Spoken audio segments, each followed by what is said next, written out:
Hey friends, I'm Sabrina, the rookie around here. John and Dick are the old school American fans of F1.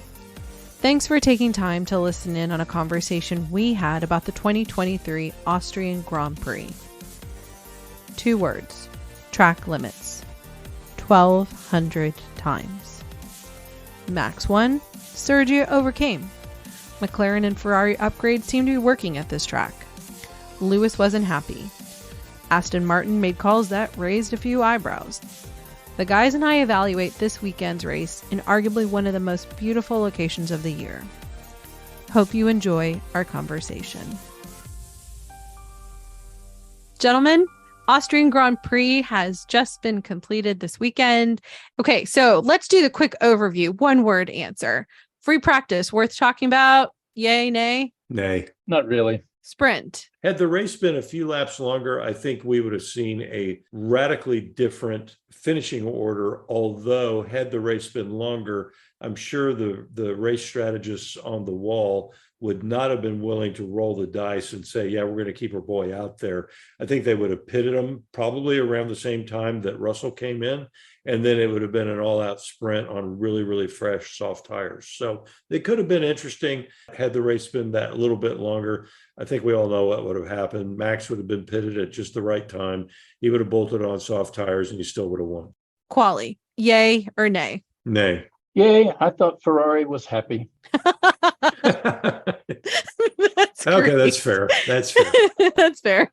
Well, that's true. I was happy. Grand Prix race. I feel like that's where we should spend the bulk of our conversation today. So, Dick, tell me, who caught your eye? Well, I think there were several things. Number one, I got to give a tip of the hat to Sergio Perez.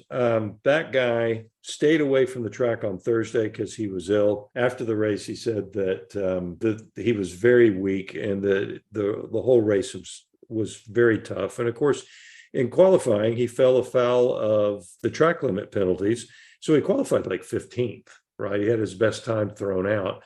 And so for him not feeling well to go from 15th up to the podium, that's impressive. I mean, I've driven when I haven't felt well, and I can tell you it's everything you can do to really not have, visions of a bed dancing through your brain. So good for him. I thought Logan Sargent did a great job.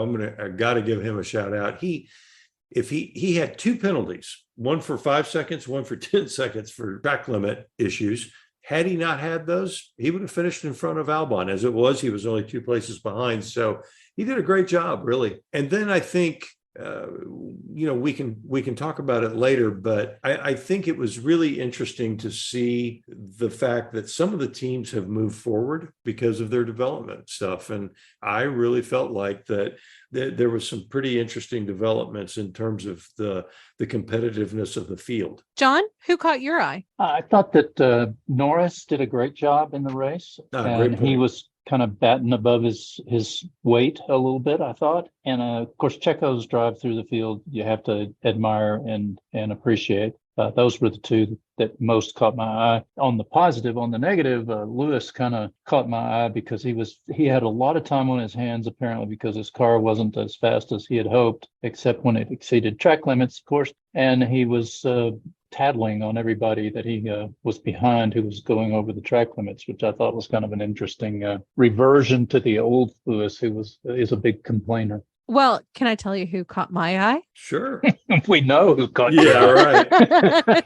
I know. So here's what I was watching. I thought, could this be? I'm being hopeful that maybe that psychological block that we have seen for Charles in the last few races, do you think he could be over it? Or is it too early to tell? I think he's maybe a little more confident in the car this weekend, and maybe that he feels like he's being heard in the team. But I think the jury's still out on that. Okay. All right. I'll be cautiously optimistic then. Okay, John, what did you think about the constant statement of track limits? I have mixed feelings about this. So I want to hear from someone like you and from Dick, what you guys think about this, starting even not just with the Grand Prix race, it was even during quali, and I feel like we even had it during a couple of times during the sprint shootout in the sprint race. So John, what did you think about all those track limits? Well, in the old days, just to give back to the history a little bit for those who are new to the sport, in the old days, when you exceeded the track limits, it meant that you actually exceeded the track limits and you got into gravel or grass or something else. And so exceeding the track limits could be dangerous, but it certainly had a penalty attached to it in that you either damaged your car or you got stuck in the gravel or you lost time getting back on the track. And for safety reasons, they have modified the tracks so that they have the painted lines that are the track limit. To some extent, the analogy might best be, I'd heard someone use this analogy. Let's go to Wimbledon and just change the rules on that. When they exceed the track limits of the bounds, what's that going to do to the game? You just don't have a game then. So the track limits are the track limits. And I think the penalties, the only thing that I would criticize the organization, the FIA, for is that they were slow in assessing those penalties. That to me could be improved, but the track limits are the track limits. Those are the rules. These are race car drivers. They need to pull up their big boy panties and get to work and drive. They're the best drivers in the world. They can do this. It's hard, but that's what they're paid a lot of money to do, is hard stuff. Do you think that some of it was more about the psychological warfare of them making those comments, or do you think they really were kind of, I don't want to say whining, but that's the only word I can think of, like complaining? Was it more to see if they could cause pressure on those ahead of them that they felt weren't being judged on the same plane? Well, I'd be interested in Dick's view of this as another racer, but my view is that there's pavement out there that's got paint on it, and you could use that pavement if they just wouldn't call it the track limits. And so you want to use all that pavement as much as you can. You want to see the other guy not have an advantage over you. So yeah, I think it's sort of natural to whine about it, but it's also sort of natural to want to use it. As I was watching the race, one of the things that I kept thinking is if you are staying in those track limits and you just kind of let the others go and try to take that extra, it seems like they're going to get penalized. So you would actually be benefiting by staying, like being that one person who did stay within those track limits. But listening to you, it sounds like that's almost fighting back the urge as a racer to not want to take that. Perhaps. I mean, at the end of the day, Russell, who was the other driver, were promoted because Lewis and the other driver was demoted after the race was over with. Mm-hmm. So they paid the penalty for exceeding track limits that was assessed even after the race was over with. It's fair. When they exceed track limits, there's a penalty, just like if there was gravel out there or something else. Mm-hmm. Mm-hmm. Yeah, there were actually three that were penalized after the race. Carlos Sainz, and they dropped him 10 seconds, so he finished sixth. It cost him 2 points. Lewis Hamilton was penalized 10 seconds. He was dropped to eighth. And Gasly, who's probably who you were thinking of, John, yes. He was dropped 10 seconds, which brought him down to 10th and advanced Stroll up to 9th. Yeah, so the penalty met the crime. It fit the crime. But I guess the question really is, should it be a crime? Well, it is the rules. If they want to lobby for and get the rules changed, then it's no longer a crime. Mm-hmm. But until then, it is a crime. Yeah. And I'm just wondering, is it also being fairly applied? And I think what you brought up earlier is the analysis of whether or not, like, the adjudication of it is also not happening in a timely manner, which in something like racing, where you want to know that the results that you saw on the track as closely to the time of the track or the race ending is what you witnessed. And this isn't the first time they've had these problems here either, right? No, I mean, this track is famous for being difficult to stay inside the limits on that particular turn. There were something like 50 laps deleted in qualifying and practice on that because of that. Yeah. Mm-hmm. So it's a difficult. It's easy for me to say they should stay within the lines, but I recognize that it's very difficult to do so. That's what they're paid to do, is something very difficult. Dick, what are your thoughts on this? I go back to one of the tracks that I drive on, has a chicane that the only way to really set a quick lap on this particular track is you pretty much have to straight line the chicane so that you carry speed through the chicane and therefore be faster going down the straightaway that follows the chicane. The track organizers decided, well, we're going to cut that practice out. And so they put some pretty significant curbs up. And it's one of those things now where you go through and, to John's point, if you kiss the curb a little bit, yeah, it's not optimal for your exit speed. But if you bash the curb, you might get away with it. You probably will damage your equipment at some stage, or you could just go flying off the track straight into a barrier. The risk reward there is what it should be, And so it's sort of like, okay, boys, you want to run wide? Let me introduce you to this thing called sausage curbs. Right. and let them be penalized that way. That's the only other result. And of course, everybody's going to say, oh, we don't want that. Okay, well, then stay in the damn lines. It's pretty simple. Otherwise, we're going to hit you with a 5-second penalty. You do it again, we'll get you 10. See how you like that? It's interesting to hear it from y'all's perspective, especially when I listen to other voices and commentary and media. I'm kind of neutral at this, but you guys are giving me good information to consider that I think I'm going to have to ruminate over. One other point on it, Sabrina, is they weren't given a penalty the first time that they exceeded it. They were given a penalty only after they'd exceeded it 3 times and given a warning. Oh, great point. That is a really good point. Yeah. What I'm hearing you say there, it's that there is a level of consciousness or intent that is happening. It's not like they don't have control of the car. They especially these guys, they're skilled. They know what they're doing. So one warning, okay, maybe you lost it. The car just wasn't quite where you wanted it to be, but multiples, this is going to the intent aspect. Yeah. Okay. You can hear my lawyer head right now analyzing this, can't you?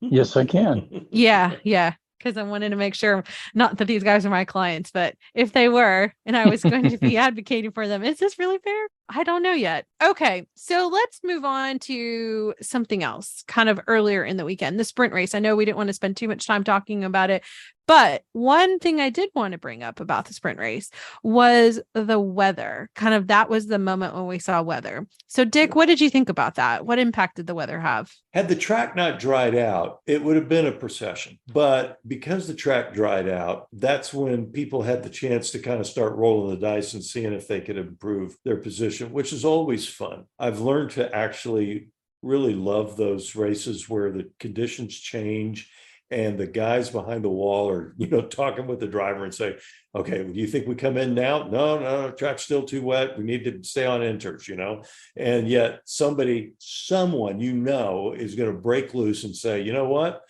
I'm going nowhere. I have nothing to lose. Let's go throw some slicks on and see what happens. So that's what makes it fun. Okay, John, what did you glean about the ongoing development for the cars across the grid? Well, we're kind of getting to the middle part of the season now, and the development packages are beginning to mature. And you've got to feel like, at least at this stage of things, we're not going to see a great deal more development. There will be some. I know that McLaren has an addition coming to theirs. Ferrari looks like they've gotten a little happier with their development. It'll be interesting to see where we go from here. And I believe Aston Martin also is having a new package coming up at the next race too. So Silverstone is another fast track. It'll be interesting to see if the same sort of players are lining up about the same. I mean, Ferrari was really fast in a straight line, and I think Lando was pretty effective at keeping them in tow. But that's kind of where the development is. It's beginning to mature. We should see them shake out now. Okay, Dick, what do you think we should be gleaning about development across the grid? Well, I think it's kind of interesting because I kind of felt like a team like Aston Martin was going to struggle this weekend. And sure enough, they did. And I mean, struggle is a relative term, but they never looked like they were going to challenge for a podium. And they didn't, which tends to make me think, okay, the car in the current specification is pretty track specific, which makes me also wonder about like McLaren. Are they track specific? Just because I'm a Fernando fan, I've been kind of following, the scuttlebutt that's been going on about this upgrade that's coming for Silverstone. And one of the big things that they're doing is they're eliminating the DRS deficit that they have to Red Bull, which is interesting. Only problem is that Max is crushing everybody, and he's only using DRS in qualifying. I mean, how often does he use DRS in the race? He probably uses DRS less than anybody else in the field. So, okay, I can see fixing DRS. That's a piece of it. But what else are they bringing? I remain skeptical about any huge changes in the order as the season wears on, other than the fact that I think some cars are starting to point towards being track specific. So that tends to make me, if that hypothesis stays true, then at places like Spa and Monza, you got to believe that Ferrari's going to be just knocking on the door. Vegas has that monster long straightaway. Of course, we haven't seen how that track races, but you got to think Ferrari is going to have an absolute rocket ship in a straight line. So could be interesting there. I also believe that July is a very busy month for these guys. 4 races in 5 weekends, and then they take their break. I think that by the end of July, we're going to have a pretty darn good idea of what the pecking order is for the rest of the year. And of course, Red Bull's at the top, and then everybody else is fighting for whatever is left. So it'll be interesting to see. Let's look at this specific race and the tires. How did that strategy overall, what did you think of it? Like, did you see anything that also contributed to your views regarding all this development effort? Well, I have to say I was a little bit scratching my head. On the sprint race weekends, they don't get a chance to really figure out what the tire deg looks like for the race. And it was really, really interesting. Relatively early in the race, you had a virtual safety car and a bunch of people dove for the pits and changed tires. And the reason is that in race conditions, they lose 20 seconds on track when they go into the pits. Under the virtual safety car, they lose about 10 seconds, as I understand it. Okay. Max was sort of like, no, our game plan is I'm pitting on X lap and I ain't doing nothing. All these other guys went out and pitted. Great example was Aston Martin. They started Alonso on hard tires. The virtual safety car comes out and they bring him in and they change the tires at the same time that everybody that was running on mediums that they pitted. And it was sort of like, if you wanted to gain track position and clean air and really use those hard tires because they were just starting to come in, you would think that they would have left him out and said, Fred, I need you to give me 10 qualifying laps, bro. Go for it. And he would have finished further up the field. But instead, they pitted with the same, with everybody else. And I was like, what are you guys doing? Is this Ferrari or what? Because that's the kind of bonehead move that Ferrari would do. Anyway. Well, so I've got to lean into that question because I felt the same way watching this. And I also find it funny that you said it's a Ferrari move because I thought that. I thought, wait a minute, am I watching a Ferrari strategy right now? And I wondered if it was my own trauma that was causing that. And I also wondered, is it because I'm new that I'm not understanding? Maybe I'm missing something, because it just seemed like he was really ready to play the plan that I think I am accustomed to seeing him do, be the aberration, but skillfully manage to do the thing that seems unthinkable, because he's so skilled. And then for them to do that, do you have any thoughts as to why they would have done that? Or are you still scratching your head? Yeah, and you need I'm more still time scratching to think my about head. it. Now, I will say, I think the postscript to this little rant of mine is that on the cool down lap, Fernando was very gracious. He said, hey guys, great job, blah, blah, blah. And the race engineer or the strategist came on and he says, Fernando, you got everything out of the car, but unfortunately we weren't so good on our side, which I think was a admission as much as you could in public to say, yeah, we really pooched our strategy. John, what are your thoughts? Yeah, I think that the situation is that Aston Martin is still working their way to the front of the grid. And they're not accustomed yet to making the strategic calls that are have to be made in the heat of the moment because of developments that come along that were not expected, like this virtual safety car. Common wisdom would be what everybody did, duck for the pits. But thinking further down the road would have been, to Dick's point, keeping Fernando out there and turning him loose to just rip those tires off and take the time to do that. So I think that it's a maturation process for the team to get ready to win races as opposed to be the best of the rest. And especially thinking back to some of our earlier conversations about how you guys said that this is a development year. And I know we were talking more in the development of the car, but I also, listening to you, John, stated as you did, think it's also a development of the team strategy and ability to put themselves into that leading of the pack. If I'm a new fan, John, what should I be keeping in mind regarding this race? Well, it seems to me that probably the most important thing that a new fan ought to think about is as you come, it's basically what we've just been talking about. As you come to the middle point of the season, you're beginning to see the development packages in place and the strategies and of their development maturing so that they're settling into the place where they're going to run for the rest of the year. Not that is written stone, but it does give you a pretty good idea of the realistic chances of whoever you're pulling for, where they're going to end up. Okay, so what I just heard you say is, well, as a Charles Leclerc fan who drives for Ferrari, I should actually see this with a caution of hope that Ferrari might not continue every race being a circular firing squad, that the car is maybe in a good position for him. Is that right? I think you remember my promise to you earlier that Ferrari will win at least one race this season. At least one race. Right. That's true. You did say that. At least one race. And, some seasons, that's what you have to be satisfied with. But yeah, I think you can be optimistic that Ferrari is coming to grips with the car. Remember, they had a car that was changing, corner entry to corner exit and not the same on the same corner each lap. They seem to have gotten much more comfortable with understanding the car. I didn't see any hesitation from either Carlos or from Charles to take that car by the neck and wring it out really good. They were driving the car with confidence. So yeah, I think that you can see that their progress has been made, and maybe they shot the right guy. I don't know, but they finally got the right Luigi. He was the right one. So, I don't know. Okay, Dick, what about you? If I'm a new fan, what should I be keeping in mind regarding this race? I think that it's the fact that these racing drivers are very complex human beings. And they will come across in their interviews as, many of them come across as polite and charming and good guys, and they probably are away from the racetrack.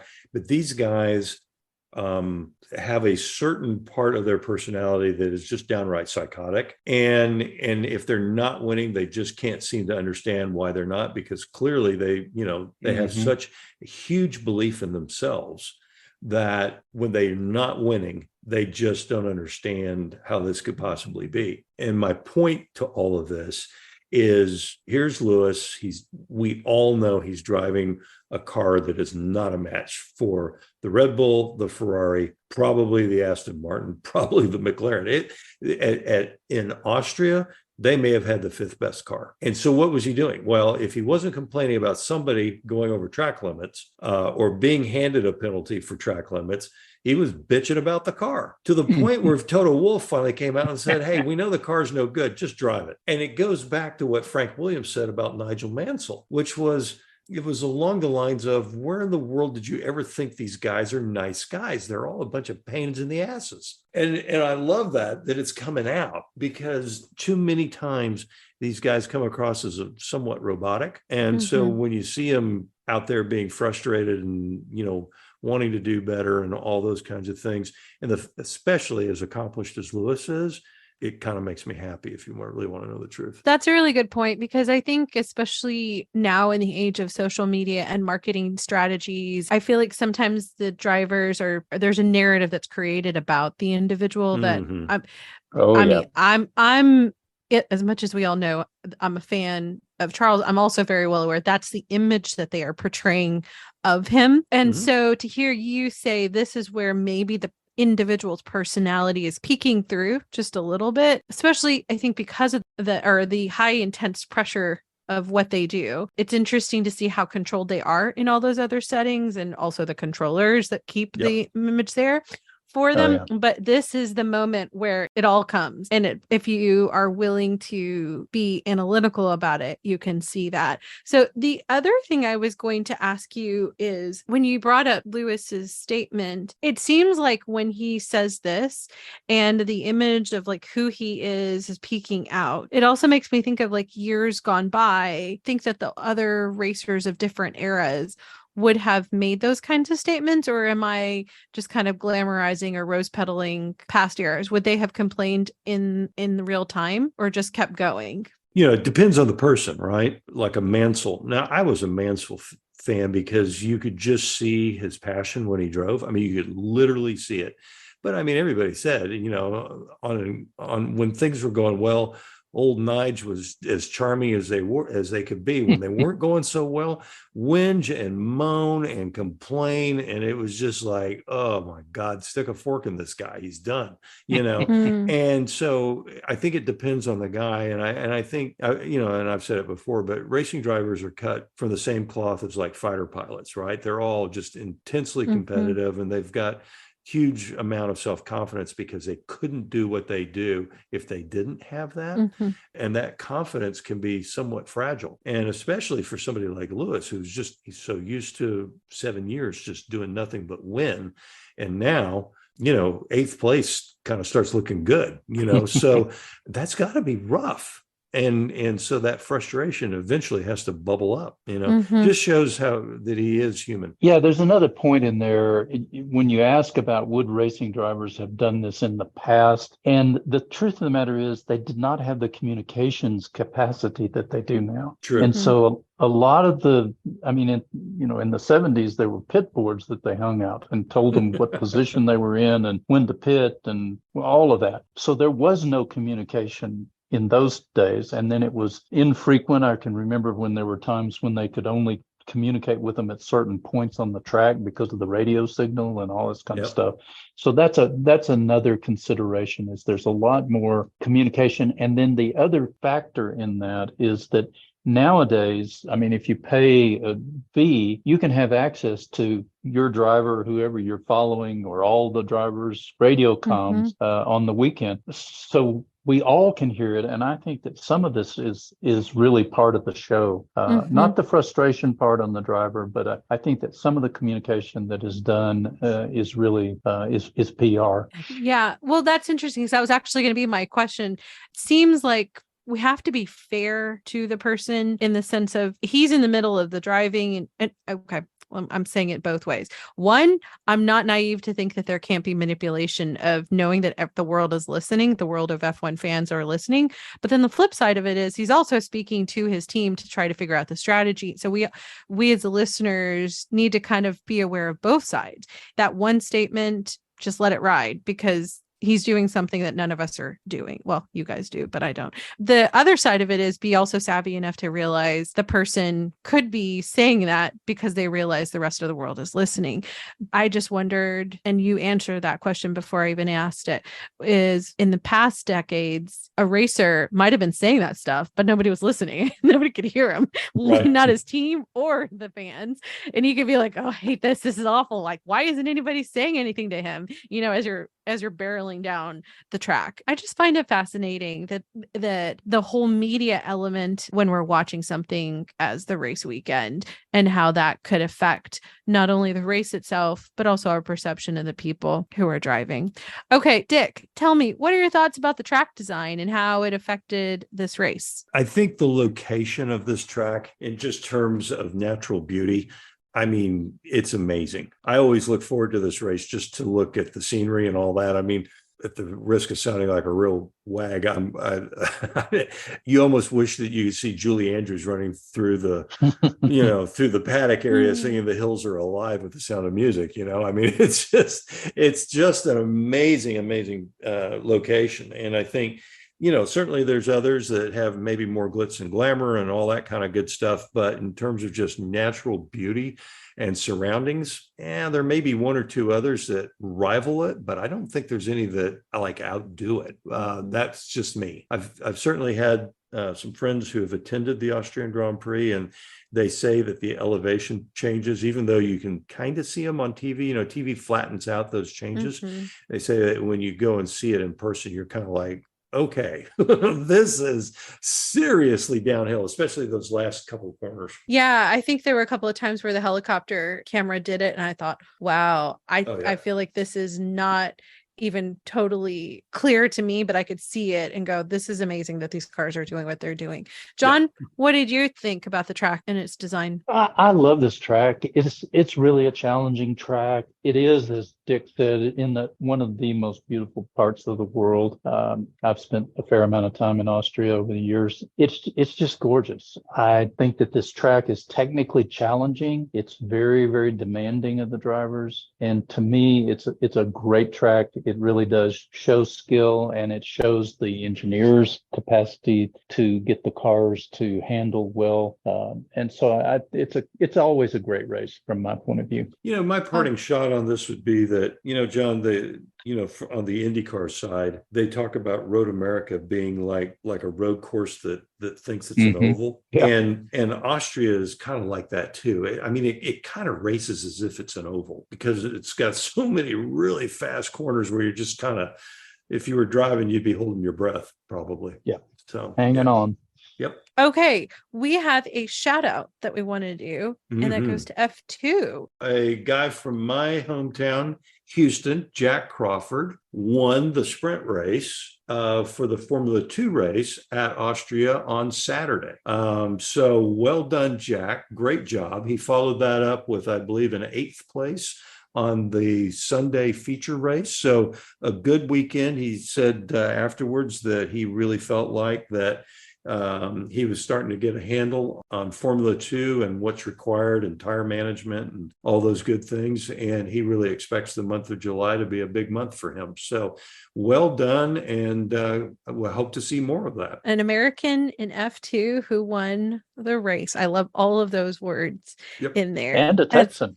Yeah, that's right. And a Texan, even better. At that. Yep. That's fantastic. Well, that leads me to think that we need to, at some point, do a discussion on F2 and some of the other series. I think that'd be interesting for many of the newbies to hear about the road to F1 and how and who was out there, especially in the American racing world. Okay, so I also want to make sure that we look at our social media. We really appreciate our followers and their comments, and we've been getting a lot of good commentary. We have really enjoyed the engagement that you all have been sending to us, of your questions, answers to some of the questions that we've been posing, and even when you catch us when we make a mistake. So John, I wanted to turn it over to you. Great. Yes, we are grateful when our fans listen in to us and they catch us in a mistake. I'd misspoke when I said Newman Haas Racing, which was Gene. I was thinking of Gene Haas and Stuart Haas Racing. So I said Newman Haas instead. And one of our great listeners caught that, wrote in and let us know that we made a mistake. And we appreciate that. Glad to straighten it out. Yes. And that was in our F1 101 episode. So with that, gentlemen, I say thank you for a good race debrief of the Austrian Grand Prix. And as Dick said, we have 5 weeks and 4 races. That's going to be a fun month ahead of us. Absolutely.